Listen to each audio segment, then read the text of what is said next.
John Pierpont Morgan. Who was John Pierpont Morgan? When John Pierpont Morgan showed up on Wall Street, it was a tangled mess of different priorities except for one: to make money. When he left Wall Street, it was a tightly organized group of large corporations resulting in one of the globe's strongest economies.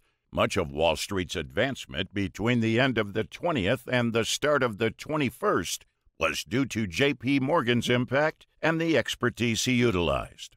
J.P. Morgan became one of the world's richest and most influential entrepreneurs in the late 1800s by establishing private banks and manufacturing centralization. J.P. Morgan died in 1913 as amongst the most strong bankers of his period, having assisted in the financing of railroads, the formation of U.S. Steel, and the formation of General Electric, among several other big businesses. His early days. Morgan was born on April 17, 1837, in Hartford, Connecticut, with little doubt that his destiny lay in banking. Morgan was born into a prosperous family, with his father indeed an impactful banker in Connecticut in 1837. His father compelled his son's school into the financial sector by enrolling him in math-focused schools and sending him to Europe to learn French and German. Morgan was raised with the expectation that he would take his father's position, traveling from the United States to Britain to sell U.S. bonds to London shareholders. Morgan was eventually enrolled at the University of Göttingen, one of Germany's most elite colleges, before returning to New York via London to begin his banking profession. Morgan's primary method of making cash after beginning to work for his father's company was to take over unsettled companies and reorganize, stabilize, and monopolize them for profit. Following the Drexel-Morgan merger, Morgan started taking his father's role and responsibility. The Drexel-Morgan merger broadened the company's scope, solidified relations with other countries, and increased the amount of capital the bank could lend. In addition, Morgan took a rising position in underwriting businesses for initial public offerings as his father faded into the backstory. He was very involved in the railway line, buying stock, managing services, funding, and even putting Morgan workers on corporate bonds. With the railroad's significance increasing across the landmass, Morgan chose an outstanding chance to build his bank's riches, power, and control. His accomplishments and leadership. Morgan utilized his personal power and public image to promote the establishment of trusts and mergers in business, where he perceived disastrous rivalries. Morgan's interest in steel production, specifically Carnegie Steel Company, was not limited to railroads. Morgan funded the formation of the Federal Steel Company and eventually attempted to combine it with Carnegie's by 1901, making it the globe's first billion-dollar corporation. Although he will be acknowledged for his efforts to establish steel dominance in the form of U.S. Steel, most of the other huge corporations Morgan aided in establishing were vital for economic growth. General Electric and International Harvester,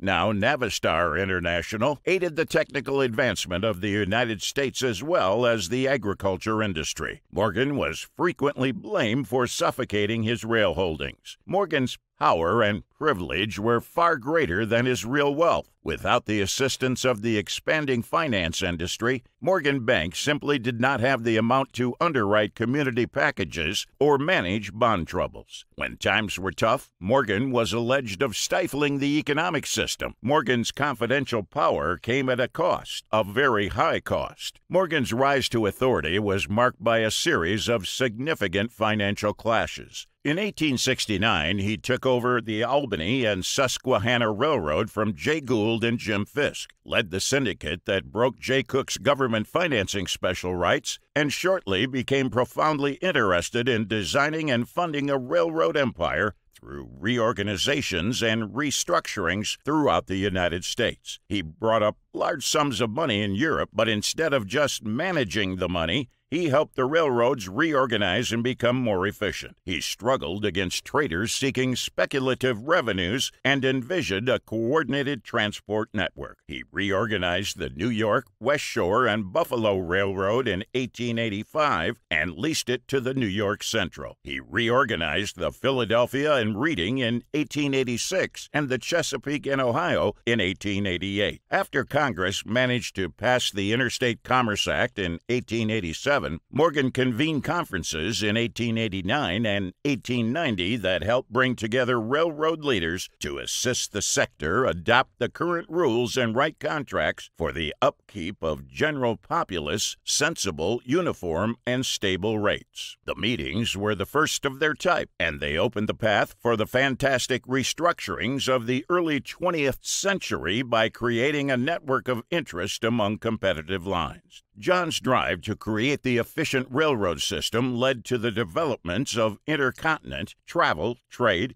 and allowed for people to move to different states and cities, and so much more. All of these further progressed the development of the United States and contributed greatly towards its economic success. One can say the success the U.S. had largely seen during his time was mainly due to the works of J.P. Morgan. His act in 1907, Panic. The 1907 panic, also known as the Bankers' Panic, occurred when several banks discovered themselves on the verge of heading bankrupt with no direction to protect themselves. In an attempt to stabilize the banking industry, J.P. Morgan acted in and obligated his cash, as well as persuading other rich investors to do so as well. Like so many rich and privileged people, Morgan had his opposition, and they would have their celebration soon. Morgan utilized his extensive network to bring together everybody engaged in the U.S. financial system. The U.S. Treasury also contributed $25 million to Morgan's measures to boost cash flow and keep the economy afloat. Morgan dispatched messengers to marketplaces and financial companies, ensuring that no-till closed but slowing the percentage at which money could be depleted from the system. Cash counters were told to double count slowly. Religious heads of state were told to preach peace in their preachings, and corporation leaders and bankers were all locked up in Morgan's reading room. Acknowledging that only an aging banker stood between the United States and economic catastrophe, the authority acted swiftly to revise the financial sector and establish the Federal Reserve System to prevent future problems.